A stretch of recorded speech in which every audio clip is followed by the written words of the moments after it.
नमस्कार, मैं जितेंद्र चौधरी और आप देख रहे हैं द बिग वाई मीडिया। हम मौजूद हैं मंडावा झुंझुनू में। ये विधानसभा क्षेत्र हिस्सा है झुंझुनू लोकसभा क्षेत्र का। हमारे साथ मौजूद हैं कांग्रेस के पूर्व प्रदेश महासचिव सज्जन सिंह जी। ये सरपंच संघ के अध्यक्ष भी रहे हैं झुंझुनू के। कांग्रेस पार्टी में लंबे समय तक रहने के बाद, ऑब्जर्वर और तमाम पदों पर रहने के बाद पिछले चुनाव में इन्होंने भारतीय जनता पार्टी का दामन थामा। हम इनसे जानेंगे झुंझुनू के चुनावी समीकरण और इनके व्यक्तिगत राजनीतिक जीवन के बारे में, क्या कारण रहे कि इन्होंने कांग्रेस पार्टी को अलविदा कहकर भारतीय जनता पार्टी ज्वाइन की। नमस्कार। नमस्कार। बहुत बहुत स्वागत है आपका हमारे चैनल में सज्जन सिंह जी। लोकसभा चुनाव नजदीक आ चुके हैं। बीजेपी ने अपने जो सांसद हैं इनक्यूम्बेंट, उनका टिकट काट कर नए व्यक्ति को टिकट दिया है, शुभकरण चौधरी, उनके पूर्व विधायक उदयपुर वाटी से। वहीं कांग्रेस से अपने कद्दावर नेता ब्रिजेंद्र सिंह ओला को टिकट दिया है, झुंझुनू विधायक। क्या समीकरण रहेगा झुंझुनू का इस बार? झुंझुनू की जनता का क्या रुझान है? झुंझुनू की जनता का इस बार, पहले तो मैं आपको ये बता दूं, आप कह रहे हैं टिकट काट के। टिकट काटा नहीं, टिकट दिया है। हमारे यहाँ पहले भी हुआ है। और मोदी जी राष्ट्रवाद पे चलते हैं और ये परिवारवाद से बहुत दूर रहते हैं। तो ये उनकी एक टिकट बांटने की थ्योरी है। कैसे बांटें, क्या करें, नए लोगों को वो दें, मौका दें, ये करें, कुछ भी है। काटा नहीं है, टिकट दिया है और एक योग्य व्यक्ति को टिकट दिया है। अब यहाँ के समीकरण के बारे में आप पूछते हैं। हाँ, दोनों ही नेता अच्छे हैं। विजेंद्र जी शीशराम जी ओला के पुत्र हैं। शीशराम जी हमारे यहाँ के बहुत दिग्गज नेता थे, बहुत अच्छे नेता थे और ये भी मृदु स्वभाव के हैं, अच्छे हैं। लेकिन वोट मोदी जी को कर रहे हैं लोग बाग। आपके एक लाल डायरी वाले मंत्री जी झुंझुनू के यात्राएं कर रहे हैं कि उनकी यात्रा, चुनावी यात्रा कम और शुभकरण चौधरी हटाओ यात्रा ज्यादा लगती है। उससे क्या फर्क पड़ेगा? Rajput vote bank core voter होता है बीजेपी का, देखा जाए तो। देखो, राजपूत वोट मूल रूप से बीजेपी का वोटर है। हाँ, हमारे गुड्डा जी की राजनीति करने की एक अलग थ्योरी है और ये अपनी एक क्षेत्रीय लड़ाई लड़ने के लिए सामने आए हैं। उनको इस लोकसभा चुनाव से इतना मतलब नहीं है जितना उदयपुर वाटी में पुनः विधायक बनने से है। इसलिए ये इनकी व्यक्तिगत लड़ाई है। मैं खूब लोगों से पूछता हूँ, हमारे सारे राजपूत ज़्यादा वोट उधर नहीं दे रहे हैं। उनके जो पहले साथ थे वो भी देंगे। ये तो आपस में होता ही है, जहाँ उनका नेता जाता है वहाँ उनके थोड़े समर्थक भी जाते हैं। लेकिन और भी तो हैं यहाँ। प्रेम सिंह जी भी तो राजपूत ही हैं, राजेंद्र सिंह गुड्डा भी तो, राजेंद्र सिंह जी राठौड़ भी तो राजपूत ही हैं। ऐसा कुछ नहीं है, ये इन दोनों की व्यक्तिगत लड़ाई है। तो वो यहाँ एमपी जिताने और हराने का काम नहीं कर रहे हैं, वो वहाँ विधायक बनने के लिए और शुभकरण चौधरी को हराने के लिए काम कर रहे हैं। बहुत सीनियर नेता है, कद्दावर नेता है ब्रिजेंद्र सिंह जी ओला। शुभकरण चौधरी उनके सामने देखा जाए तो इतने कद्दावर नेता नहीं होंगे। और आपके जो सांसद हैं उनको आपने कहा टिकट काटा नहीं गया, टिकट दिया गया है। तो क्या नरेंद्र खींचड़, उनके मन में कोई टीस नहीं है, उनका टिकट उनको नहीं मिला, वो मन से साथ हैं? हाँ, नरेंद्र जी बिल्कुल मन से साथ हैं और हम इस बात को दावे के साथ कह सकते हैं कि उसके कोई कपट नहीं। एक बार जब होता है तो थोड़ा सा मन में तो होता है कि मुझे भी मिल जाती। बाकी मोदी जी की बात है, हैं विजेंद्र जी कद्दावर नेता, लेकिन राष्ट्रवाद पे और मोदी जी की बात पे लोग मतदान कर रहे हैं। आप कांग्रेस के कद्दावर नेता रहे हैं, आजकल आप भारतीय जनता पार्टी में हैं, तो आपकी टोन अलग है। राष्ट्रवाद और मोदी जी के नाम पर वोट, कभी आपने एक ज़माने में मोदी जी को कोसा भी होगा। उस समय के बारे में बताइए शुरुआत से कि वहाँ उस लाइन से बदलकर आप कैसे राष्ट्रवाद की लाइन पर, मोदी जी की लाइन पर आए। मोदी जी को कोसने का तो हमें वो नहीं मिला, कभी मौका ही नहीं मिला।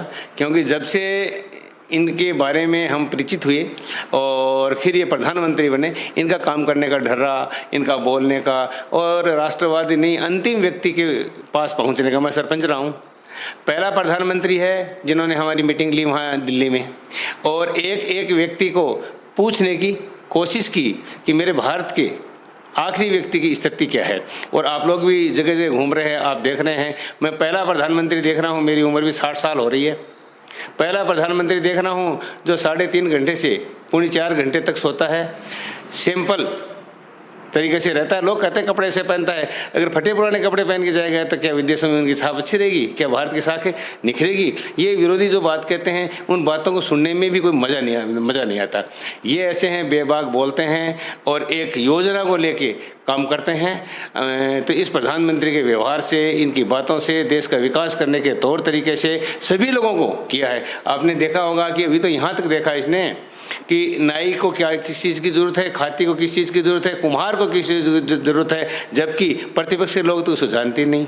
और आप कांग्रेस की बात कह रहे हैं तो हम रहे हैं ना, हमारे कांग्रेसी वो लोग थे जो ये कहते थे कॉलर पकड़ के, अरे ये खादी नहीं ये शेर की खाल है, ये नहीं कहते, ये काम करते हैं। आप खुद देख रहे हैं मोदी जी के काम करने का तरीका, देश को बढ़ाने का तरीका, आम आदमी के ऊपर विचार करने का तरीका, सारी बातों को देखते हुए ये हमें बहुत अच्छे लोग लगे और हमने ये सोचा कि इसके नेतृत्व में देश का विकास निश्चित है, इसलिए हमने पार्टी बदलने का फैसला किया। काफ़ी सीनियर हैं, तमाम पदों पर भी रहे हैं, आपके ऑफिस में फोटोग्राफ्स हमने देखे, तो जब आप कांग्रेस में थे, भारतीय जनता पार्टी के कई नेताओं के साथ, मंत्रियों के साथ फोटोग्राफ्स है, उस समय की राजनीति के बारे में बताइए। आज जो तंज कसने का और आरोप प्रत्यारोप का दौर चलता है, आज की राजनीति में कितना अंतर था तब की राजनीति में? उनमें बहुत अंतर था। वो नेता जो पहले के थे वो लोगों पे विश्वास करते थे, ग्राउंड की बात करते थे और एक दूसरे आदमी को इज्जत देते थे। अब वो बात नहीं है। अरे मैं आपको लंबी चौड़ी बात कहूँगा, उसमें कुछ भी नहीं है कि अब यही देख लो, मोदी जी जो काम करते हैं, जो काम करते हैं, यही कहते हैं कि ये काम नहीं करना चाहिए, ये काम करना नहीं चाहिए, CAA का हो चाहे CCA का हो, इनका जो अभी संशोधन कर और इनको क्या किया है, CAA, हाँ नहीं CAA लागू किया। इसमें भी विरोध जब किया किसने था, कांग्रेस पार्टी ने इसको लाना चाहा था, क्यों नहीं लाए? एक समुदाय विशेष के कारण बोलने पे वो चुप हो गए, वोट बैंक की राजनीति करते थे, अपने स्वार्थ की बात करते थे और उन्होंने लागू किया है। तो आप जानते हैं कि जो जिनको भड़काने का काम कर रहे हैं उनको अलग रखने के बावजूद सभी लोगों को नागरिकता देने का काम किया है, फिर भी कुछ भी बोलो, इसको ये नहीं करना चाहिए, इसको ये नहीं करना चाहिए, इसको ये नहीं करना चाहिए। राज में थे तब कर नहीं पाए और जब ये कर रहा है तो करना नहीं चाहिए। इस प्रकार की नीति को देखते हुए खिन सी आती है। क्या धारा 370 नहीं हटनी चाहिए थी? हटने से पहले कहने लगे देश में गद्दार हो जाएगा, विदेशों में गद्दार हो जाएगा, 370 हटनी नहीं चाहिए, हटेगी तो बहुत बुरा हो जाएगा। कीड़ी भी मरी गया, चिड़िया भी चेंकी क्या?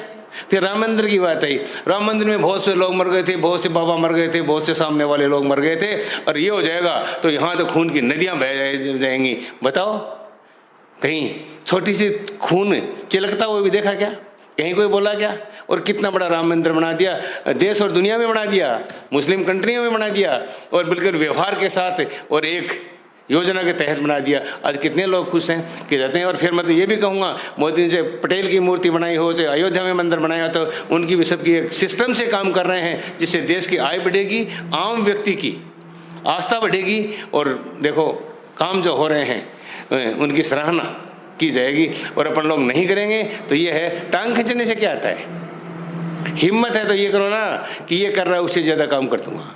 यही प्रधानमंत्री को देख रहा हूँ मैं, तो कभी कंठ कमज़ोर नहीं हुए, एक दिन भाषण देते छींक नहीं आई, एक दिन खांसी नहीं आई, एक दिन छुट्टी नहीं ली। 10 साल के कार्यकाल में लगातार देश के लिए घूम रहा है और वो कह रहे हैं 2 हवाई जहाज लेकर रहा है। अमेरिका जाएगा तो ऊँट पे जाएगा क्या?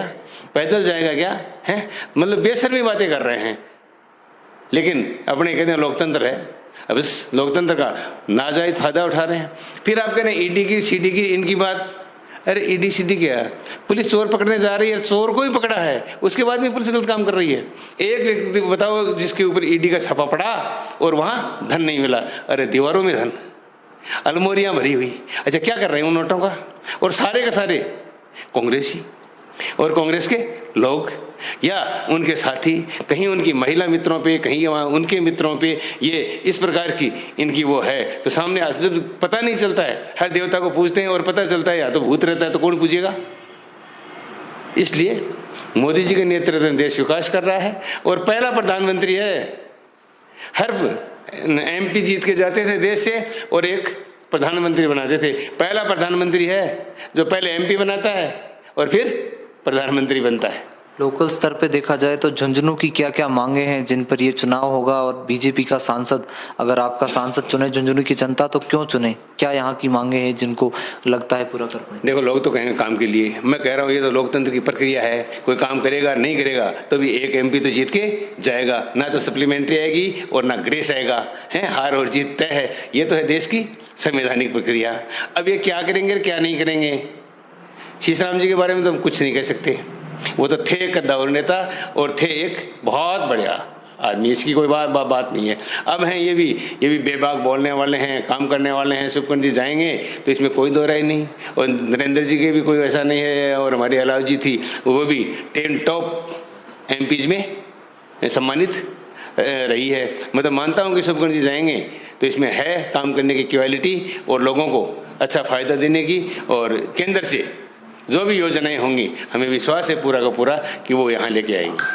पुराने नेता हैं आप, बहुत समय से आपने और भी प्रधानमंत्री देखे होंगे। नरेंद्र मोदी के बारे में तो आपने बताया, आपने अटल बिहारी वाजपेयी की समय का दौर भी देखा होगा, भैरव सिंह जी को देखा है, उनके बारे में उस समय की राजनीति के बारे में थोड़ा किस तरह? देखो, ये तो किस्मत के खेल रहते हैं और उसके बाद जम जाते हैं। हमारे भैरव सिंह जी की बात कर रहे हैं तो वो बहुत अच्छे नेता के रूप में आए, लेकिन एक नौकरी करने वाले व्यक्ति को भगवान ने मौका दिया कि उनको सस्पेंड किया गया, और सस्पेंड करने के बाद में उनको बर्खास्त किया गया, और वो राजनीति में आए और लोगों को बहुत अच्छा काम किया। भैरव सिंह जी हम कायर थे, मेरे यहाँ फोटो भी लगी हुई है, और उस वक्त भी 98 में भी भैरव सिंह जी मुझे भारतीय जनता पार्टी की टिकट देने के लिए तैयार थे। मेरे ही कहने पे यहाँ उसको छोड़ा और मुझे इशारा किया भैरव सिंह जी ने पहली बार कि आप जाओ, और मुझे ये भी कहा सज्जन मैं आपको टिकट दे दूं तो आप जीत जाओगे क्या? मौलाना साहब, कर्नल साहब के कारण, मेरे कारण नहीं थी, कर्नल साहब के कारण मेरा सीधा उनके घर तक जाना था और रूम तक जाना था। एक दिन की बात है, मैं आपको बताऊं, भैरव सिंह जी वो हल्दी लगवा रहे थे, उनको दर्द रहता था। मैं चला गया, बैठते बैठते कहा सज्जन मैं तेरे को मंडावा से टिकट दे दूँ तो जीत जाएगा क्या? मैं ना। बोले हाँ तो कांग्रेस ही है तो हैं। मेरे साहब कांग्रेस की बात को नहीं, बीजेपी ने लोग वोट दी को नहीं। एक दिन वो था जाट वोट नहीं देते थे, ये एम कम्युनिटी के लोग वोट नहीं देते थे, SC/ST के लोग वोट नहीं देते थे, बनी थी ना हैं। तब बोला तो फिर कैसे? मौलवी साहब अगर आप खाली छोड़ दो ना तो मैं 50,000 वोट दे दूँ। तो उन्होंने इशारा किया कि आप चौटाला के मिल लेना।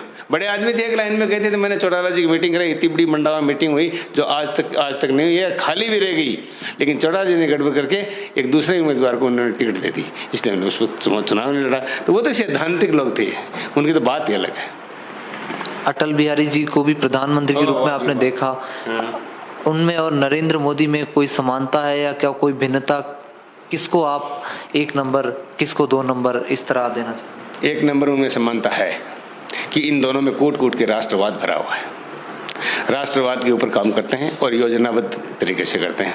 जब अटल बिहारी वाजपेयी जी बने, उससे पहले जब फौजियों की कैजुअलिटी हो जाती थी तो कोई 2 सिपाही आया करते थे और धीरे से कह के जाया करते थे। आज ये उन्हीं की देन है कि आज मान सम्मान के साथ उनकी लाशें यहाँ आती हैं और बहुत बड़ा पैकेज भी दिया जाता है। और देश के अंदर ये 2 नाम भी उन्होंने दिए थे कि क्या वो प्रधानमंत्री सड़क योजना, ग्राम सड़क, हाँ ग्राम सड़क योजना, नदियों को जोड़ा जाए और सड़कों का जाल बिछाया जाए, ये सारी उन्हीं की थी और तो बहुत अच्छे थे। ये हैं, इनमें उनसे अलग जुनून है, काम तो वो भी करते हैं लेकिन ये उनसे भी ज़्यादा काम करते हैं। और ये मैं तो आपको ये कहूँगा, आपका बहुत टाइम लग जाएगा कि मेरे हिसाब से तो भगवान ने देश को बचाने के लिए एक अवतारी भेजा है। जिस प्रकार से समय समय पे कृष्ण जी और राम जी का जन्म हुआ था, वैसे ही नरेंद्र मोदी का हुआ है और ये केवल राष्ट्र को आगे बढ़ाने के लिए अवतार के रूप में देश में आया है। और हम लोगों को सबको सारी बातें भुलाकर और जहाँ जहाँ मोदी जी की अंगुली चले उसके इशारे पे काम करना चाहिए और एक बार शानदार मौका और इनको देना चाहिए। मौका तो मिलेगा, जहाँ से MP हार जाएंगे वो क्षेत्र कमज़ोर रहेगा, क्या रहेगा, मेरे साथ वो भी नहीं रहेगा। मोदी जी हर व्यक्ति के लिए काम करते हैं। बहुत बहुत धन्यवाद आपका समय देने के लिए। ये थे हमारे साथ सज्जन सिंह जी। बने रहिए हमारे साथ झुंझुनू लोकसभा सीट की और अपडेट्स के लिए।